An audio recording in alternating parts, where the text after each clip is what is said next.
When people lead with their creativity, they generate purpose and meaning in their work, and they consistently drive business value. I'm Dr. Natalie Nixon, and I change lives with ideas. I'm a creativity strategist, the president of Figure 8 Thinking, a global keynote speaker, and the author of the award-winning book, The Creativity Leap. I advise leaders on transformation by applying wonder and rigor to amplify their business value. And I do that in two ways, through the lenses of creativity and foresight. Some of the questions that my clients have would be, what's the business that we should be in versus the business that we've been churning in? And how do we figure out our meaning and our purpose? There are two types of experiences I offer: keynote speaking and advisory services. I'm a global keynote speaker, and I'm often hired by CHROs, chief strategy officers, and chief innovation officers, as well as event planners to deliver a keynote at your next event. I also offer strategic advisory sessions, both one-on-one as well as Foresight Studios for your teams. Nothing makes me happier than when my clients get those aha moments where they self-identify as creative and they understand that creativity is actually the essential engine for innovation. That's the power of applying creativity, toggling between wonder and rigor to solve problems. I help you shift your paradigm to amplify your business value. Hello. Thank you so much for joining us today for the WonderRigor podcast that we are hosting on LinkedIn. And I'm really excited to be joined today by Vicky Smith. Vicky Smith is a systems and data consultant and expert. And I've actually used Vicky Smith's services, so I can speak from personal experience that she's really helped me to streamline and make a lot of sense of all of the matter and data that's part of my daily business. So Vicky, welcome. It's great to see you. Thank you so much, Natalie. I'm excited to be here. And did I get that right? How do you like to describe yourself and your expertise? Yeah, absolutely. I think systems and data, it used to be systems and automation, but as I move more into the data space, like creating data and dashboards, that part is really what excites me. So systems and data for sure. Okay, good. I think there's definitely something pretty magical about seeing one's work come alive in a very clear and visible and visual way, which is something I've experienced of late. But let's broaden out beyond me and the work we've done together for Figure 8 Thinking. But would you share a few examples, one or two examples, of how you've helped solopreneurs and women-owned businesses to streamline their processes through automation? Absolutely, absolutely. A lot of the women that I work with are in like the coaching space, and there's been a transition of going from one-on-one coaching services to group programs, group coaching programs. And with that transition, there's a need to create more streamlined processes and automation in their business to handle the volume of like a growing business and handling more clients. So primarily I'll help them with streamlining first their application process, right? Making sure they're getting the right people in. Maybe there's an automated qualification or disqualification that happens. And then also like making sure that their sales process, and I know you can attest to this, right? Like that proposal, contract, invoicing piece that can be so manual at times, really helping them to streamline that process where essentially it can happen in one click, right? Right. And then moving into even offboarding, right? That's an important piece so that we can close out the project, gather feedback and testimonials, and really doing that consistently, right? And so those are kind of the main processes that I typically assist my clients with streamlining. I think that's a really great example, the proposal writing and development. I think as you fine tune your business, you kind of know the biggest pieces of information that you want to make sure are covered in all of your proposals, and to be able to work more efficiently because it's streamlined is so valuable. You help to make it a much more organic process when in fact it's in many ways become automated, and then there's always ways to intervene and customize Exactly. if necessary. Right. So, Exactly. so in your experience, what are some of the common challenges that entrepreneurs are facing when it comes to implementing efficient systems, and how do you help them overcome those challenges? I think what happens is that there's a lot of information overload. Let's call it that, right? So you're hearing about this software, you're hearing about this tool, there you're being told by this coach you should do it this way, right? So there's a lot of conflicting information. So a lot of the times when they come to me, they're just looking for clarity, right? And that's always the first step. You know, that mapping process that I love so much, like creating a visual of what the business looks like essentially on the back end. So I think that's challenge number one, is just getting clarity, right? And making a decision as to how they want to run their business, right? Like once we have it on paper and we're implementing it, right, it kind of it solidifies it for them. Right. And another challenge again is that their business is growing, right? And they want their client experience to match, right, the level and like the cost of their programs and services. Because a lot of the times we're talking about like high ticket services, you know, Mhm. 4 or 5 figures, and they want their systems and the experience that their clients go through to match that. And sometimes, you know, in the beginning, when it's piecemeal and manual, that client experience, it leaves much to be desired. Yes, yes. Well, I definitely think the overwhelm is real when you're given so many options and so many choices. And maybe if you want, I don't know if you feel comfortable with this, but if you want to share some of the platforms that you have found over time to be helpful, that would be great. And I also want to take this time to say, if there's anyone who's joining us live, if you have questions for Vicky, please plop them into the comment section, and we'll be sure to get to those questions. And Vicky, I also want to give you a chance to ask me any questions because we want to make this conversational. But before you do, what are some of the applications and platforms that you have found over time and your experience do help to streamline and help to make work feel a bit more joyful and more efficient at the same Yes, absolutely. Um, Early on in when I started doing implementations for other women business owners, one of the tools we used frequently is Dubsado. Dubsado is a CRM that allows you, it has a lot of features, right? You're able to schedule appointments, you're able to do that contract proposal invoice process like totally seamlessly. That's a tool that I do recommend for in certain scenarios, right? But a lot of the times it's so customizable, you can get it to work for your business. Mhm. Now more so, I'm really um, Airtable is a tool that I feel like every business needs, right? Airtable is essentially a database platform, but it allows you to collect, really centralize all of the data from all of your different applications into one place. And it Mhm. really makes it like meaningful and insightful, right? And you can create these dashboards that really tell you where your business really is, right? And I feel like a lot of the times as business owners, we don't have that insight. It's kind of a guess, or you have to go here to gather that, go here to gather that, and then make an evaluation. But when you centralize your data inside of a tool like Airtable, everything becomes clear, right? And then Yes. and then to like, you know, speaking of creativity, right, like it's you get these ideas like, oh, if I had this information, then I could know that I can do this, right? It just once you start that process, it snowballs actually. Yeah, it snowballs in a good way. And this also reminds me of the expression that we value what we measure and we measure what we value.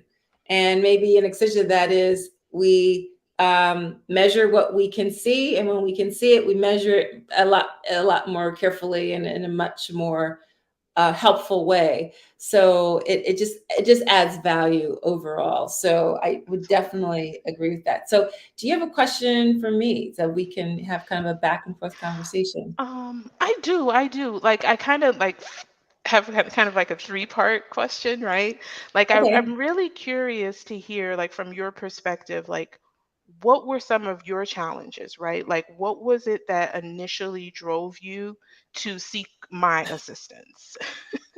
I think that it was a few things. One, I was definitely feeling I didn't have the words for it, but the word for it was I needed to systematize my selling process, my onboarding process, because I was using Google Word Docs, right? And I had a template, but it wasn't always the fastest way to do it. It wasn't always, I don't think I could have upped my game a lot better in terms of visuals and graphics to make the proposal look a bit more brand consistent with figure eight thinking and with how I wanted to present myself. So I wanted systems, I needed systems. I also wanted to professionalize the way I was selling out to clients, and to your point, to clients who were in making an investment by working with me. And I wanted the proposal to reflect that.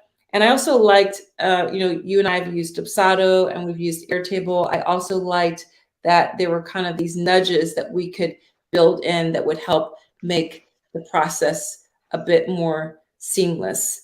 And then efficiencies, it just helped to offload a cognitive part of my brain that I had to focus less on, so that I could focus more on the big picture thinking, which and the synchronicity and synthesis of ideas, which I love so much. So those were a few of the challenges that I had when we started working together. Awesome. And so with now that you have that onboarding, that sales process streamlined, that beautiful proposal, right? That came along so nicely. And then moving into the Airtable like implementation, have you gained any like insights or ahas once we've kind of again like centralized and organized that data? Yes, and I mean, so Airtable, I was reticent initially to use it because I didn't want one more app, one more platform to be using. I know that you and I had tried to work with Notion, and Notion is great for some things, but it wasn't as good for me to get those, to visualize the revenue data and to be able to do a bit more forecasting. So the gains I've had with Airtable have been to be able to track things pretty seamlessly. I think we've synchronized things from Dubsado, but I don't. It seems like I'm going straight to Airtable a lot more, and I also have appreciated the dashboard. In some ways, it's helping me understand the things that I thought 3 months ago were going to matter don't matter as much. For example, the Mhm. questions and the types of data that I thought I would need to keep track of, they're not my go-to as much as I thought they would. And there's other things that are emerging. So I sent you an email earlier about other things that Right. I was some help with synchronizing. I'm realizing that that will just help to streamline the work, for example, I do with my bookkeeper, so that they can understand more easily what has already happened in terms of client work and what's in queue. So the visualization has helped me to understand even more how to edit further and to be surprised by the things that I think that I need to understand. And it's definitely just a nice. I don't check it every single day, but I do check it at least twice a week, and twice a week is enough for me to Mhm. feel like I'm on top of the work, and it gets me excited. And the data visualization piece is really quite nice as well. Yes.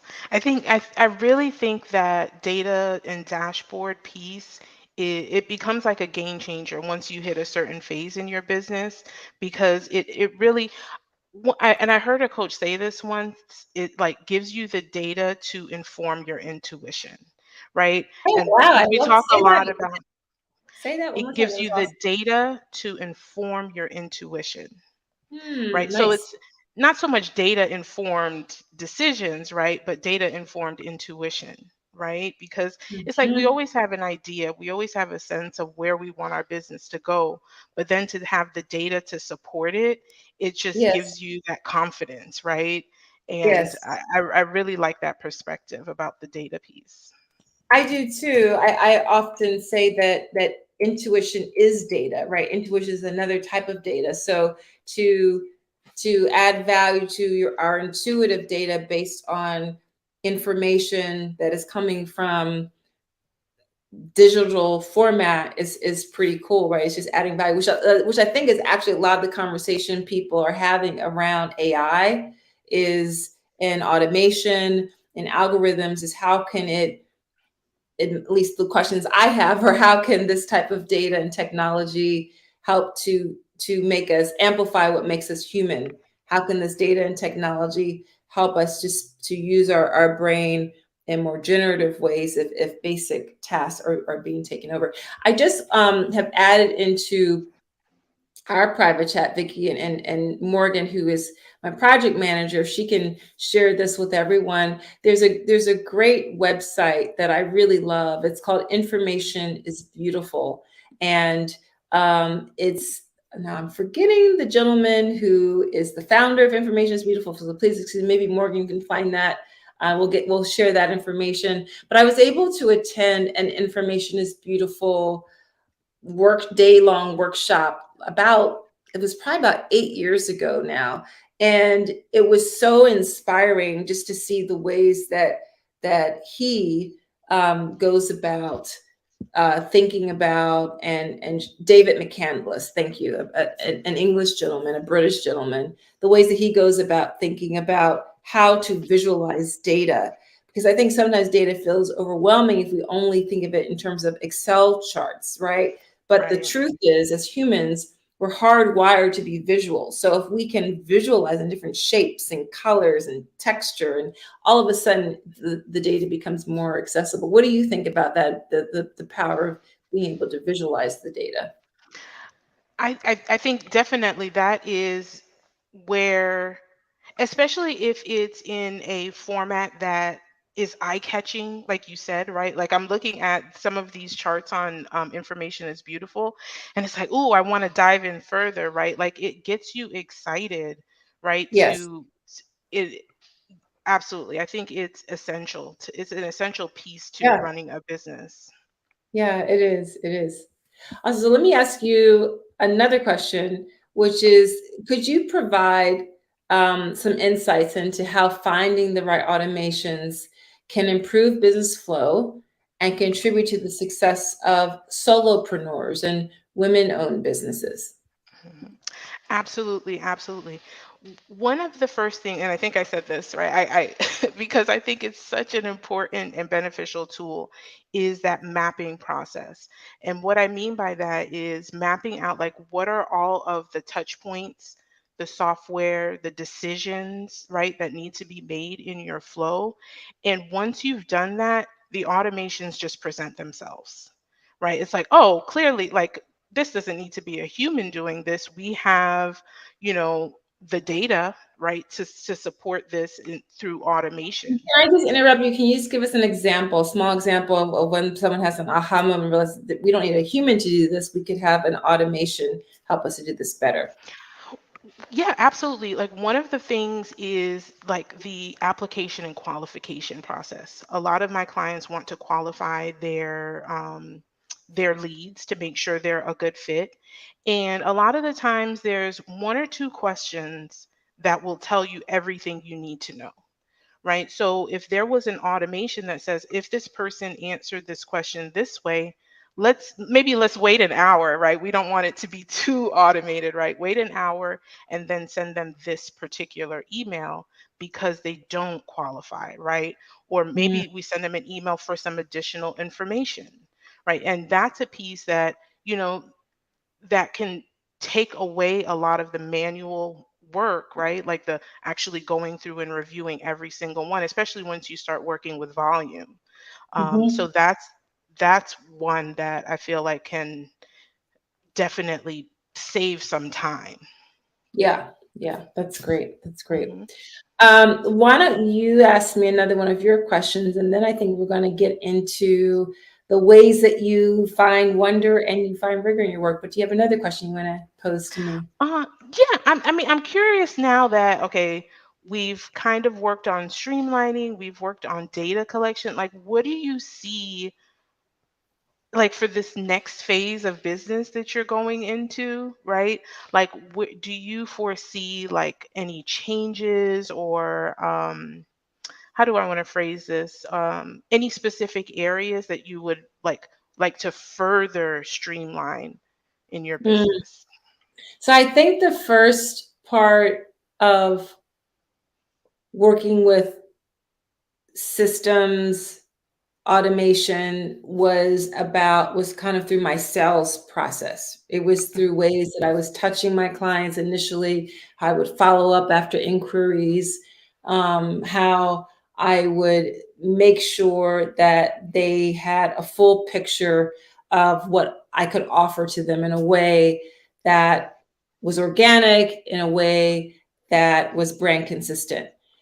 The next level for me is to really use automation to be able to have a much more coherent handling of my finances, of my financial model, of the cadence of my revenue, to be able to begin to think of new ideas because of what the analysis and the data is showing me about what who are. So I'm a global speaker. I do high-end strategic advisory work, things that I call foresight studios. So for me to be able to start to see patterns about the cadence throughout the year, the average fees, the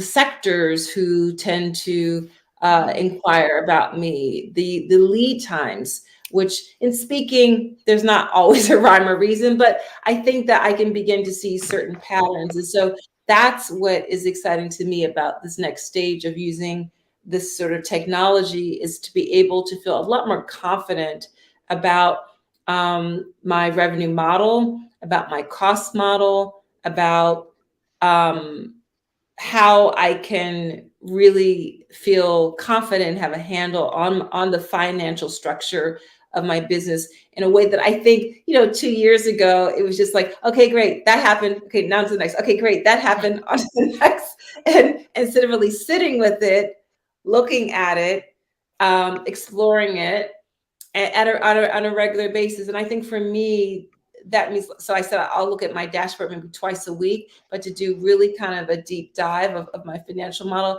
I think I'll be in a position to be able to do that once a quarter, which is a lot more than I was doing a year ago, and certainly a lot more than I was doing 2 years ago. Absolutely.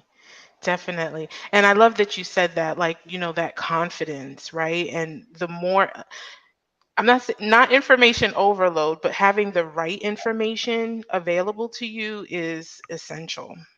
It is essential. It is essential. And I think anyone who's a solopreneur, a smaller scale business, needs to be gentle with themselves, because we don't figure this out immediately. I'm in year 6 of building figure eight thinking. We're actually celebrating our 6-year Mhm. anniversary starting this month of June.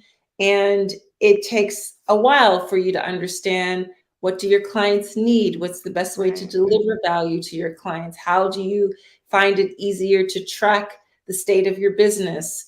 What tools are you comfortable with? What are you uncomfortable with? We all have our own personalities and our own phobias and our own ways that we want to use time. And so it takes a minute before you really have mastered that. So I think we all have to be experimental. It's okay to experiment with something and then decide, this is not for me. This doesn't work as well as I had hoped it would.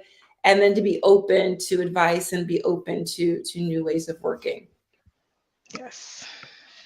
So my final 2 questions for you, Vicky, are: the first is, how do you try to build wonder into your work? Because I think maybe sometimes people might think, oh, this is a woman who spends a lot of time with Excel sheets and data and charts. And of course, I know that requires a lot of wonder, but I would like you to share, how do you like to build wonder into your work?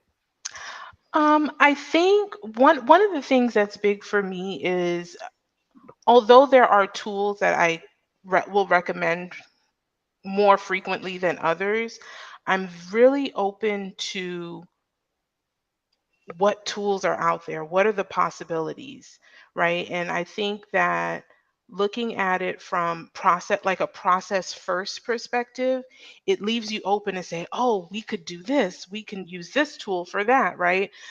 Rather than selecting a tool um, and then kind of boxing ourselves in and then trying to figure out how to make it work.